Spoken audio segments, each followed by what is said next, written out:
वो माने कुछ कोई था ओ भाई कहे हाँ बोला विराट से बड़ी बाहर भर दिए इस समस्या का बात पकोड़ा कहाँ तो कोई लगे अरे जाना गांव में जाती है भतर काटी काना गांव के 4 गो 5 गो नदिया के दही जियारे कोई देती हाँ हाँ पसोने को देवे तो छाली छीन ली है अरे कोई छाली फिर से मोहर से ओ दही के नदिया के सहारा बिलाल रात हमारी भइली राजा भुला गे दा भुला गे दा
पैसा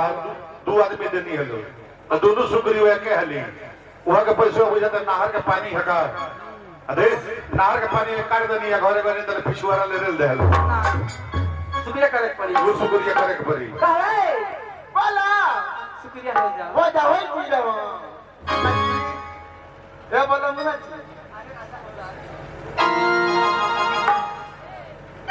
राजा जी तारा मुश्किल है नु बुझाला के बदरिए ना घेरी का काले बारे में पे हट्टी के मारे तो हमारे साथ फंस लोग कर दो कब भइल बाबू ओ हम ताता रे कोइनी हो यार भोर कोइनी हो आई में हमारे माई ओ हम ताता रे कोइनी हो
दुलारे दुलार है हम पीवा ठुलहारी दूल्हा ना रहे दुलार का फर्क हमरा सरिया है कौन पे जनाब हां ई सरिया सरिया है एक कौन पे की नाम नंद किशोर शर्मा जी हां हमारे बड़े साहब नंद किशोर शर्मा जी पिनक्का से 1 रुपए का इनाम देते हैं। हम उनके शरणों के लिए स्वागत करते हैं और आप लोग जरा प्यार से सुपुरी अदा करें ताकि इस क्षेत्र का जो नौजवान भाई लोग सभी लोग सुन जाए। ओ बंगालिया अरे बाप रे अरे सोबत बड़ी बाउर बाई अरे पवनिया बाप रे पूरा यूपी बिहार बिगाड़ देने बारी से लग फिर बाई जब से ई सवती आई बाई तब से हमारा मोटू के बीमारी धर ले बा खटल बा ओ बंगालिया हो मजा मना कोई भी पुरु बाबा न जइलाए कोई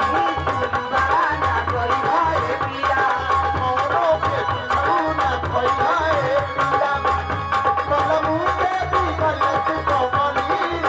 रे बमानी सीता बदली जाके मर लगल रे बमानी सीता बदली जाके मर लगल रे बमानी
आगे बढ़े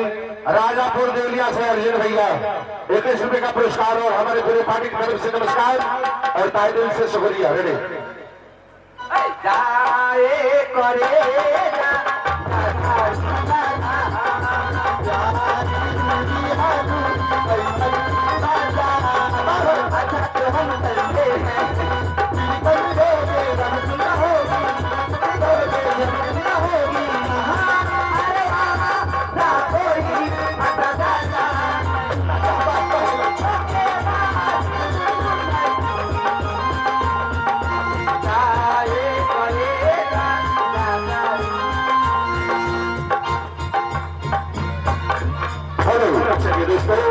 दिल से दिल बड़ी मुश्किल से मिलती है,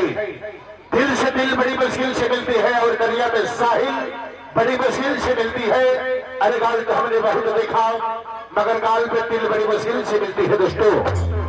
उससे चलिए हम इस वक्त चलिए